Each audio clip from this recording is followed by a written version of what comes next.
തണൽ agro farm and nursery, Cheruvanchery. Kannur വിമാനത്താവളത്തിലെ ഹജ്ജ് എംബാർക്കേഷൻ പോയിന്റിലെ തീർത്ഥാടകർക്കൊരുക്കിയ കേന്ദ്രം ഇത്തവണ മാറ്റും. അതിന്റെ ഭാഗമായ പരിശോധനകൾ നടന്നു. നിലവിൽ വിമാനത്താവളത്തിലെ ഇപ്പോൾ പ്രവർത്തിക്കുന്ന കാർഗോ കോംപ്ലക്സ് ഉപയോഗിക്കാനുള്ള സാധ്യതയും പരിശോധിച്ചു. ഹജ്ജ് എംബാർക്കേഷൻ പോയിന്റ് അനുവദിച്ച ശേഷം കഴിഞ്ഞ 2 വർഷങ്ങളായി ഉദ്ഘാടനം കാത്തിരിക്കുന്ന അന്താരാഷ്ട്ര കാർഗോ കോംപ്ലക്സിലാണ് ക്യാമ്പ് പ്രവർത്തിച്ചിരുന്നത്. ഇവിടെ തീർത്ഥാടകർക്ക് ആവശ്യമായ എല്ലാ സൗകര്യങ്ങളും ഒരുക്കുന്നതിനാവശ്യമായ സ്ഥലമുണ്ടായിരുന്നു. എന്നാൽ കാർഗോയുടെ പ്രവർത്തന വിപുലീകരണത്തിന്റെ ഭാഗമായി അന്താരാഷ്ട്ര കാർഗോ കോംപ്ലക്സ് ഉദ്ഘാടനത്തിന് ഒരുക്കുകയാണ് കിയാൽ. അതിന്റെ ഭാഗമായാണ് കഴിഞ്ഞ വർഷവും പ്രവർത്തിച്ചിരുന്ന തീർത്ഥാടകരുടെ ക്യാമ്പ് അന്താരാഷ്ട്ര കാർഗോ കോംപ്ലക്സിൽ നിന്ന് മാറ്റാൻ തീരുമാനിച്ചത്. പുതിയ ക്യാമ്പ് എവിടെയാണ് സ്ഥാപിക്കാൻ കഴിയുക എന്ന കാര്യത്തിൽ MD-യുമായി സംസാരിച്ചതായും 4000 തീർത്ഥാടകർക്ക് ആവശ്യമായ സൗകര്യം ഒരുക്കേണ്ടതുകൊണ്ട് അതിനനുസരിച്ച സ്ഥലം കണ്ടെത്തുമെന്നും മന്ത്രി അബ്ദുറഹ്മാൻ പറഞ്ഞു. അതിപ്പോൾ MD-യുമായി സംസാരിച്ചിട്ടുണ്ട്. ഇന്ന് അത് പരിശോധിക്കും. എവിടെയാണ് പുതിയ ക്യാമ്പ് താൽക്കാലികമായി സ്ഥാപിക്കാൻ കഴിയുക, അതും ഇന്ന് തീരുമാനിക്കും. അപ്പോൾ ഇത്തവണ 4000 ആളുണ്ടെന്ന് പറഞ്ഞല്ലോ, അവർക്ക് എല്ലാ സൗകര്യവും ഒരുക്കേണ്ടതുണ്ട്. പിന്നെ ഇതിന്റെ ഭാഗമായി നിലവിൽ പ്രവർത്തിച്ചുകൊണ്ടിരിക്കുന്ന ചെറിയ കാർഗോ കോംപ്ലക്സ് ഹജ്ജ് കമ്മിറ്റി ഭാരവാഹികൾ സന്ദർശിച്ച് സൗകര്യങ്ങൾ വിലയിരുത്തിയിട്ടുണ്ട്. ഫെബ്രുവരി മാസത്തിൽ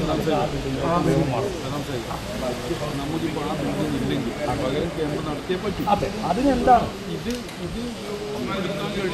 ഇതാണ്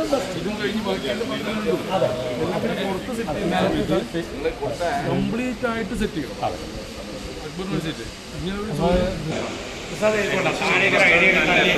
താഴേക്ക് ഐഡിയ കിടക്കണ്ട, 1, 2, 3 ആളുകളുണ്ടാവും. ഇതൊക്കെ നമുക്ക് വേണമെങ്കിൽ സെപ്പറേറ്റ് ചെയ്തെടുക്കാം. ഇതിനകത്ത് അപ്പുറത്തേക്ക് കുറച്ചുകൂടി പോയാൽ മതിലാണ്, അത് അവിടെയും പന്തലിടും. അത് ഫുള്ള് കവർ ചെയ്ത് ഈ ബിൽഡിംഗിൽ നിന്ന് ബാക്ക് മതിലേക്ക് എത്ര മീറ്റർ കാണുന്നുണ്ട്. അധികം ഇല്ല ടെസ്റ്റ്, അധികം ഇല്ല ട്രാഫിക്കാ അതിൽ.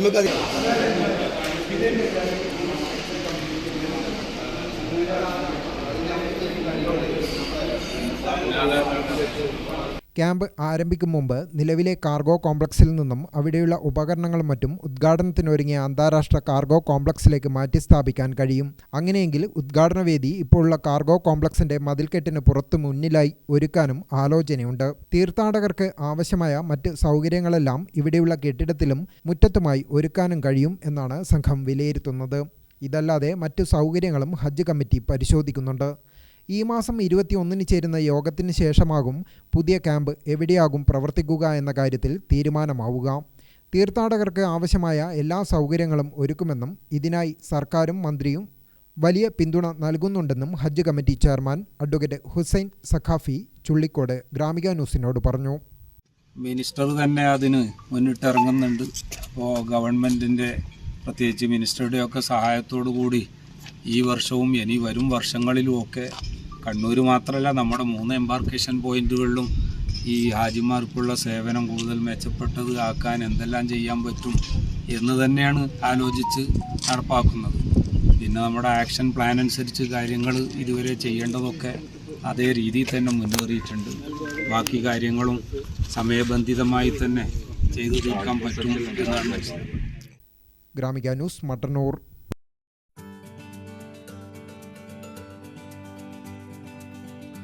തണൽ agro farm and nursery, Cheruvanchery.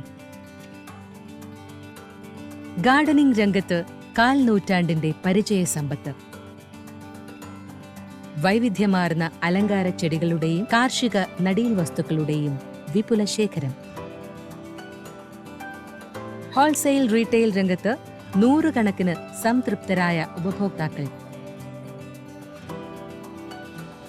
വിദഗ്ധരുടെ മേൽനോട്ടത്തിൽ ഗാർഡനിംഗ്, ലാൻഡ്സ്കേപ്പിംഗ് ആൻഡ് മെയിൻ്റനൻസ് എന്നിവ ചെയ്തു കൊടുക്കുന്നു. Thanal agro farm and nursery, Cheruvanchery.